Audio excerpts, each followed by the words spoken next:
tal? Muy buenos días. Mi nombre es Iván Martín, trabajo para Mitra Control y bueno, hoy venimos a hablar un poco de uno de los temas que a nivel industrial es trending topic, digamos, aunque también fuera del mundo industrial. Por eso vamos a intentar ver un poco las diferencias que hay entre el Internet of Things, ¿no?, que es el tema que vamos a tratar, cómo es en el mundo natural, digamos, y cómo se aplica o cómo funciona a nivel industrial, ¿no?, qué pequeñas diferencias tiene y qué puntos son los más importantes a tener en cuenta cuando tratamos o queremos lanzar a nivel industrial este tipo de iniciativas, cuáles serían los puntos claves que tenemos que tener en cuenta y qué decisiones importantes son las primeras a tomar, ¿vale? Entonces, bueno, ¿qué es el Internet of Things, ¿no? Eso es lo primero, ¿no? Este Internet de las cosas. Pues al final se trata de una agrupación, una interconexión de dispositivos conectados a través de una red, bien sea privada o la red de redes que todos conocemos llamada Internet, y este tipo de dispositivos, pues cada vez tenemos más variedad, ¿no? Al final, en la era que vivimos, ya cualquier cosa que conozcamos puede tener una conexión, una conectividad hacia el exterior, hacia un sistema, ya sea pues desde calzado, que empezamos a verlo, ¿no?, con la monitorización de pasos, etcétera, etcétera, nuestros smartwatches que llevamos día a día, o incluso electrodomésticos, ¿no?, ya inteligentes, que nos pueden dar información acerca de la temperatura, el estado de ciertos alimentos, etcétera, etcétera, ¿vale? Entonces, esto también es aplicable para otros sectores, como puede ser, por ejemplo, el sector ganadero, con la parte de la geolocalización, ¿no?, de los animales, o la domótica, que es otro de los temas a día de hoy más extendidos, ¿no? Pero claro, cuando vamos al mundo industrial, ¿qué es lo que denominamos ese tipo de dispositivos, ¿no? ¿Qué es un THING, ¿no? Pues bueno, en ese caso, quizás llamar a este tipo de dispositivos industriales tan grandes, tan costosos, y que nos aportan o tanta cantidad de información, o bien que podemos extraer tanta cantidad de información, que sería casi el punto mejor dicho, digamos, porque aportar, bueno, pues en este caso se tratan de soluciones que pueden llevar mucho tiempo, ¿no?, funcionando, que están diseñadas al final para estar funcionando y produciendo durante años. Entonces es difícil de cambiar. Aparte, pues hay sistemas más herméticos, ¿no?, que incluso esas paradas no están pensadas, o esas paradas conllevan un coste grande, ¿no?, de dinero y de personal humano también. Entonces le podemos llamar THING a un dispositivo de este tipo, a un dispositivo tan grande, tan costoso y que nos da tanta información. Bueno, pues ahora lo veremos, y llegaremos a otro término, ¿no?, que ya se está acunando, que es el Industrial IoT, ¿no?, el Internet de las cosas en el mundo industrial. ¿Y cuáles son las claves, ¿no? Pues bueno, vamos a empezar viendo un poco cuál es una arquitectura base. Evidentemente será uno de los principales factores que veamos, que la diferencia sobre todo también es que aquí hay que estudiar el caso de uso, hay que estudiar el entorno en el que lo vamos a meter, hay que estudiar el tipo de dispositivos en el que vamos a querer monitorizar o de los que vamos a querer extraer información, y en función de eso plantearemos una arquitectura con unas soluciones y con unos puntos que tenemos que decidir, que ahora iremos viendo, ¿no? Entonces, aquí podríamos ver la arquitectura, digamos, básica, ¿no?, en la que tenemos pues una serie de dispositivos, una serie de sensórica, nuestro PLC o nuestro controlador que va a hacer, que está llevando a cabo esas tareas de controlar cualquier tipo de proceso, o incluso sistemas externos que son comunes, evidentemente, como los sistemas SCADA o similares, de los que también podremos extraer información, ¿no? ¿Y esto dónde llegaría? Pues llegaría a nuestro servidor, ¿no?, de IoT, a nuestro servidor que va a recopilar esa información, ya sea por protocolos activos o activos. Básicamente lo que quiere decir es si la información nos va a llegar o tenemos que ir a por ella, y esto al final pues lo almacenaríamos en una base de datos para luego posteriormente poder hacer un análisis y al final sacar un valor de todo esto, que es lo que uno busca cuando aborda este tipo de proyectos, ¿no? ¿Y cómo vamos a extraer esa información? Los dispositivos que conocemos comúnmente, ¿no?, como hemos comentado antes, un frigorífico, unas zapatillas, lo normal es que tengan una comunicación activa, es decir, que ellos tomen la decisión de conectarse y de enviar esa información, ¿no?, o que nosotros manualmente la carguemos en algún sistema, ¿no? La industria, como hemos dicho antes, al final pueden ser dispositivos que llevan funcionando mucho tiempo, que ya están ahí y de los cuales pues en su momento, hace 10 o 15 años o incluso menos, no se pensó, ¿no?, en este tipo de soluciones de enviar esos datos a un sistema externo. Entonces, ¿qué podemos utilizar? Pues al final los protocolos que utilizan dentro de ese entorno industrial, que utilizan para la comunicación entre los diferentes dispositivos. Con esos protocolos industriales podríamos también comunicarnos con ellos y ser nosotros los que les preguntamos esa información de diagnóstico o de cualquier otro tipo y la recogemos, la recopilamos y la enviamos hacia nuestro servidor, ¿vale? Para este tipo de lecturas, contamos, hay diversos productos, ¿no?, que nos facilitan esta tarea, ¿no? ¿Cómo nos la facilitan? Básicamente no teniendo que desarrollar esos protocolos desde el principio, ¿no?, para cada caso de uso. Se tratan al final de productos que ya llevan incluidos esos protocolos y con una serie de configuraciones, por unos expertos evidentemente en el mundo industrial, pues pueden conectar con esos equipos o conectarse a esas redes y extraer esa información, ¿vale? Entonces, bueno, aquí tenemos por ejemplo el caso de Netting, que cuenta con estos protocolos que hemos visto antes, o el caso como de WinCCOA o de Siemens Industrial Edge, que al final no dejan de ser dispositivos o herramientas que te dejan desplegar ya esos desarrollos, esas soluciones, para poder extraer esa información. Vale, entonces, ¿qué pasos son importantes en un IoT, ¿no?, ya hablando del proceso como tal? Una vez que vamos a analizar los datos, nos encontramos que puede ser que no lo hayamos extraído todo, que necesitemos hacer un procesamiento de esos datos, hacer un tratamiento para poder sacar el máximo partido y poder agregar valor a esa información que estamos recogiendo de nuestros equipos. ¿Qué tipo de operaciones son las más comunes? Pues al final alertas, ¿vale?, ya conocidas anteriormente, evidentemente, sobre esos valores. Una vez que estamos leyendo esos valores, podemos configurar una serie de lógicas para que, dependiendo del valor, nos genere algún tipo de notificación o algún tipo de alerta que posteriormente pueda ser utilizada bien para detección de anomalías o bien para simplemente una gestión de activos que nos permita tomar decisiones y tomar medidas ante un problema, ¿no?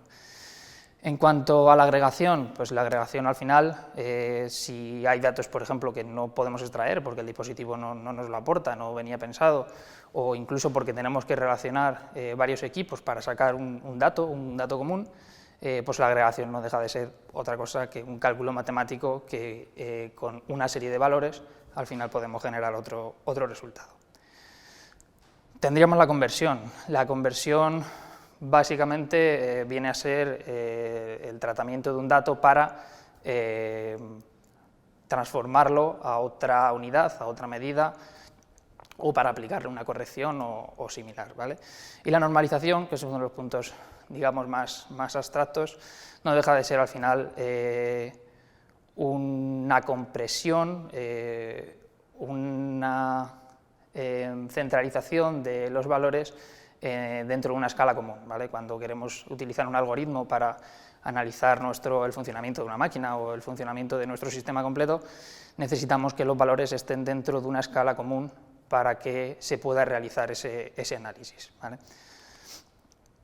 Otro de los puntos a tener en cuenta cuando vamos a empezar con una solución de IoT sería el tipo de procesamiento que necesitamos, ¿vale? Esto es importante estudiarlo previamente porque implicará una serie de requisitos en nuestra arquitectura y una serie de requisitos en nuestros servicios para poder dar servicio a esa solución, ¿vale? ¿Qué dos métodos de procesamiento tenemos, ¿no? Por un lado tendríamos el flujo, el procesamiento en stream, ¿vale?, que eso al final es como si fuera una línea de producción, es un dato que entra, dato que sale, dato que se procesa y que posteriormente saldrá, o tenemos el trabajo en lotes, ¿vale? Ese trabajo en batch o trabajo en lotes nos permite la posibilidad de compactar esos momentos de trabajo de la información, de esos tratamientos y de esos envíos, ya sea por tiempos, por eventos concretos que ocurran que desencadenen ese procesamiento, o simplemente por una programación manual, ya que queremos que a determinadas horas recopilar toda la información del día, de la semana o similar, ¿vale?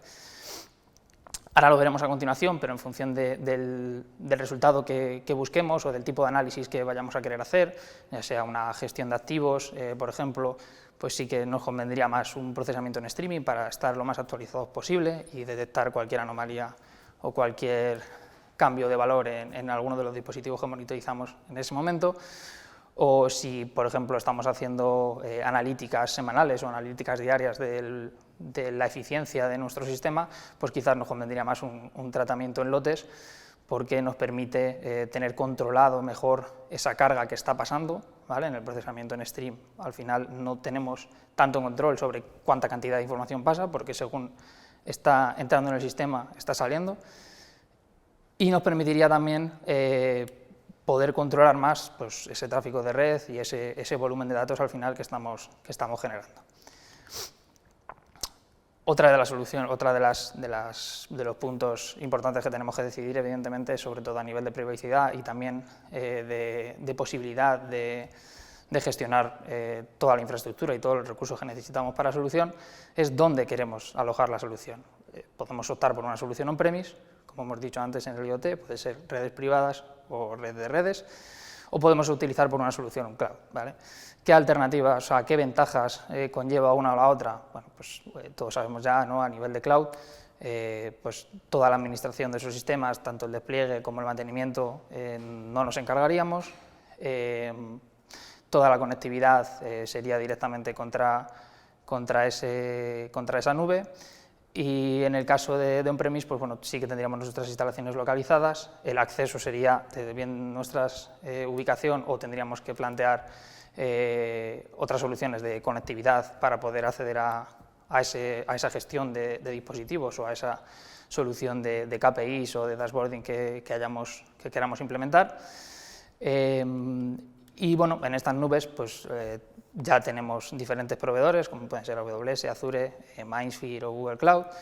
Incluso ellas ya también traen soluciones, digamos, estandarizadas para inicializar, sobre todo, esta aventura en este mundo del IoT, que se tratan de soluciones al final preconcebidas ya con una serie de ajustes y con una serie de patrones que nos permitirán pues, iniciarlos en este mundo y empezar a recoger la información de estos dispositivos, sobre todo útiles para cuando no tenemos claro, ¿no? El análisis posterior que queremos hacer, o no tenemos claro tampoco lo que tenemos, o simplemente queremos una solución rápida para poder empezar a recoger esta información. Y bueno, una vez que tenemos esta información, ¿qué vamos a hacer con ella, ¿no? Podemos hacer o bien machine learning para aprender de nuestros datos, mejorar nuestra productividad, analizar nuestra eficiencia, ya sea energética o de proceso, o podemos empezar simplemente por una gestión de activos, por un dashboarding y por unos KPIs para controlar al final, para tener unos indicadores de cómo de bien tenemos nuestros dispositivos y al final nuestras instalaciones.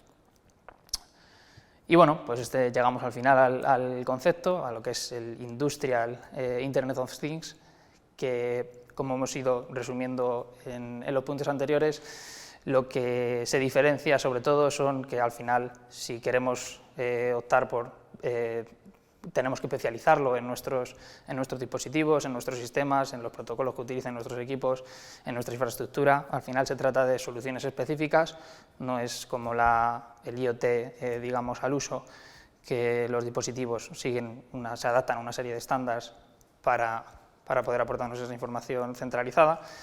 Aquí necesitaremos, evidentemente, un conocimiento industrial para analizar el caso, para explotar luego incluso los datos para poder optimizar los procesos o la información de nuestros dispositivos. Otro de los principales factores es la cantidad y la diversidad de activos, ¿vale? Se tratan de sistemas probablemente muy grandes, ¿no? Industrias con gran cantidad de dispositivos y todos ellos al final, o la mayoría de ellos, sobre todo al principio, ¿no? Cuando no conocemos exactamente qué es lo que vamos a analizar o qué factores me están influyendo en mi proceso, pues necesitaremos contemplarlos todos, o sobre todo para sistemas de ciberseguridad en las que monitorizamos todos nuestros activos para saber qué vulnerabilidades tenemos en nuestro sistema, pues necesitamos tener esa capacidad y esa diversidad de poder recoger información de todos nuestros equipos. Y luego, evidentemente, como lo hemos comentado antes, estos sistemas están pensados para largo recorrido, están pensados para que estén funcionando durante años y nos estén ayudando durante mucho tiempo, entonces necesitaremos una flexibilidad para poder agregar nuevos dispositivos y una escalabilidad para que nuestro sistema al final pueda asumir las cargas que nos pueda generar toda esta solución, ya sea con nuestros análisis o con nuestras nuevas instalaciones.